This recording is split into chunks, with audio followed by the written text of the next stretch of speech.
मित्रों नमस्कार। सुधीर पांडे पूर्वांचल के यूट्यूब चैनल पर स्वागत है, अभिवादन है, अभिनंदन है। फिर बात करेंगे बिहार के शिक्षा मंत्री चंद्रशेखर यादव। जब भी ये बोलेंगे तो उल्टी करेंगे, जैसे लगता है कि कितना अंदर रखे हैं। और मैंने बताया अभी कुछ दिन पहले कि प्रभु राम से तुलना किया गया मोहम्मद साहब को, वहाँ तक तो बात समझ में आती थी। फिर आज जो रामचरितमानस है उसकी तुलना जहर से की गई है। ये अभी आज कहीं बोल रहे थे तो उन्होंने साइनाइड, जो जहर जीभ पे रखते हैं तुरंत आदमी मर जाता है, साइनाइड वो होता है, वो रामचरितमानस का उदाहरण उससे दिया गया है कि रामचरितमानस जहर है। पहले वीडियो देखिए।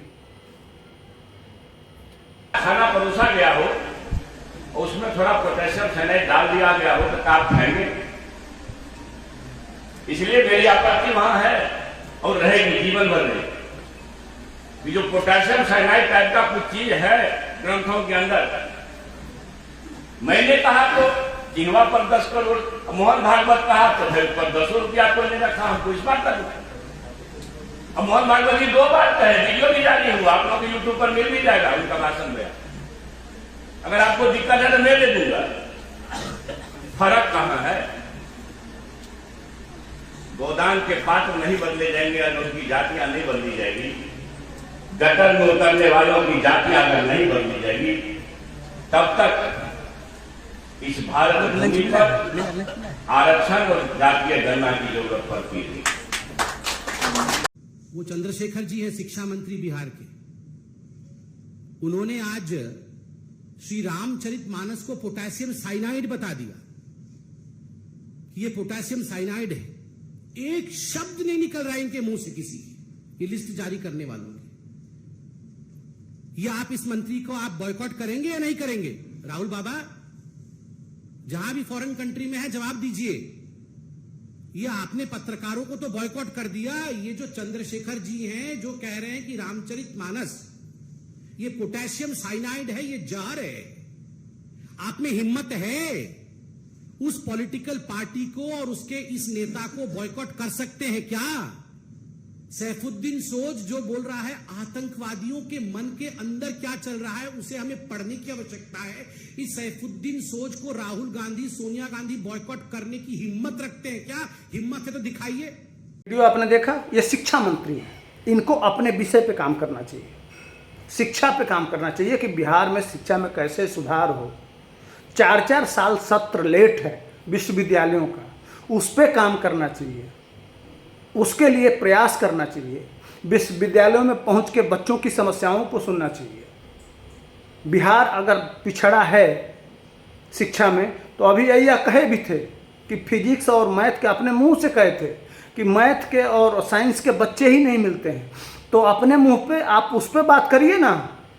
हम तो जानते हैं रामायण जहाँ होता है वहाँ प्रसाद मिलता है, बड़े प्रेम से लोग बैठ के खाते हैं, पीते हैं और बहुत खुशी मनाया जाता है। अगर गांव में पड़ोस में दूसरे समुदाय के लोग भी आते हैं तो उसमें आके मीठा खाते हैं और बड़े प्रेम से, बड़ा खुशी का माहौल रहता है। हमने यही देखा है। वहाँ कोई जहर नहीं होता है, वहाँ कोई मरता नहीं है, वहाँ ना ही किसी को मारता है कोई।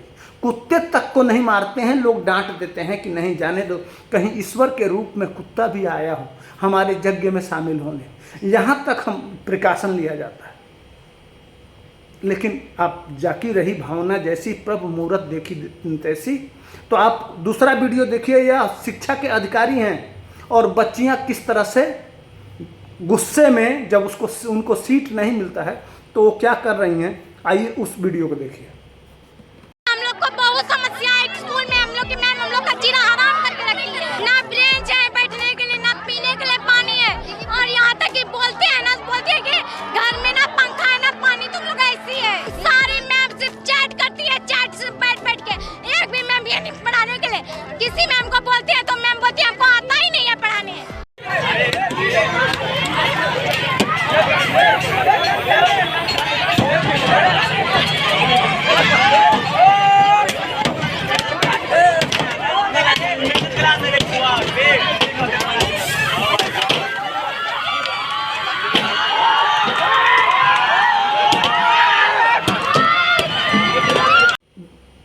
बगैर सबूत के हम ऐसा नहीं करते हैं, फेक न्यूज़ फैलाने की अपनी आदत नहीं है। अब इनको क्या करना चाहिए? अब आप अंदाज़ा लगाइए इन साहब को किस माने संबोधित करना चाहिए इनको। बाकी कहीं जहर तो है नहीं, बाकी धर्मों पे पता नहीं बोलने में इनको क्या वहाँ बहुत ज्ञान है। तो साहब खतना करा के वही धर्म स्वीकार कर लीजिए। आपको अगर अच्छा लगता है, हिंदू धर्म में कमी दिखाई देता है, तो आप वो खतना करा के और ज्वाइन कर लीजिए। कौन आपको मना करने जा रहा है? पढ़ लीजिए कलमा, किसी मौलाना को बुला के स्वीकार कर लीजिए। तो लेकिन रहना इसी में है और गाली भी इसी को देना है। जैसे अपने जहाँ से पैदा हुए उसी को खोदना है, यही कहा जाएगा ना। रहना हिंदू धर्म में है और बुराई भी उसी में दिखाई देता है। तो भैया जब बुराई दिखाई दे रहा है तो वहाँ से हट जाओ, ख़त्म कर दो, मत रहो। अपने नेता को भी कह दो, लालू परिवार को भी, वो तो मंदिर मंदिर घूम रहा है। अगर बोलना ही है तो सभी धर्मों पे बोलो। मैं आपको 50 उदाहरण दे दूंगा, साफ साफ दिखाई देता है। अब मैं कहना नहीं चाहता हूँ किसी धर्म के बारे में, इसलिए कि मेरी इजाज़त नहीं देती है, मेरा अंतरात्मा नहीं कहता है कि मैं टीका टिप्पणी करूँ। मैं संविधान के हिसाब से, दिल्ली कोर्ट का फैसला है कुरान की 24 आयतों पर, मैं कहिए तो लगा भी दे रहा हूँ, देख भी लीजिए आप लोग सबूत के रूप में, मैं लगा दे रहा हूँ। ये दिल्ली कोर्ट का फैसला, जज संवैधानिक आधार पर समाज में कौन नफरत फैलाता है, यह उनके हिसाब से, चंद्रशेखर के हिसाब से यह नफरत फैलाता है। लेकिन मैं जो सबूत दे रहा हूँ, संवैधानिक आधार दे रहा हूँ, या गूगल पर सर्च भी कर लीजिए, लेकिन मैं उसकी कटिंग आपको दे रहा हूँ, ये साइड में देख लीजिए, लगा दे रहा हूँ। अरे भैया तो इस पे बोलो ना, कहाँ पढ़े हो? सिर्फ आपको मैंने बरगलाना यह कि अब वहाँ कहोगे तो गर्दन कट जाएगा, तुरंत पूरे देश में वो हो जाएगा, तो उस पर आपकी आवाज़ निकलेगी नहीं, क्रिश्चियनिटी पे आपकी आवाज़ निकलेगी नहीं। इसीलिए प्रधानमंत्री जी कहते हैं कि सावधान हो जाइए। ये जो गठबंधन है, इसका उद्देश्य ही यही है। खैर ये आपका नहीं है, ये आपके पार्टी का और आपका चरित्र रहा है। खैर इससे कितना दिन टिकेंगे आप? मैं समझ रहा हूँ कि आपको वोट, वो आपका जो वोट का आधार है वो यही है, शायद यही कहने से वोट मिलता है आपको। लेकिन बाकी लोगों का क्या? और इसीलिए आप लोगों के इसी करनी के वजह से जितना धर्मों पे टीका टिप्पणी किए, तो लालू यादव जेल भी गए, सजा भी काटे और सब कुछ हुआ उनका।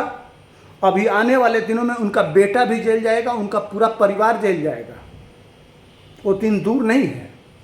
यही आदत बनी रही तो ईश्वर के वहाँ देर होता है, अंधेर नहीं होता है साहब। देखिए आप अपने नेता का, किडनी फेल हुआ, जाके किडनी बदलवा के आए, सब कुछ हो गया इसी उम्र में। अब अंदाज़ा लगाइए कि किस धर्म में क्या है। अब उसको, अब बाकी मैं किसी धर्म की बुराई नहीं करना चाहता, लेकिन उसके परिणाम आप लोग भुगत रहे हैं, कुकर्मों का फल आप लोगों को मिल रहा है और आगे भी मिलता रहेगा। ठीक है, कुछ विधर्मी हैं, वो आपको वोट देते रहेंगे, सत्ता आपको मिलती रहेगी,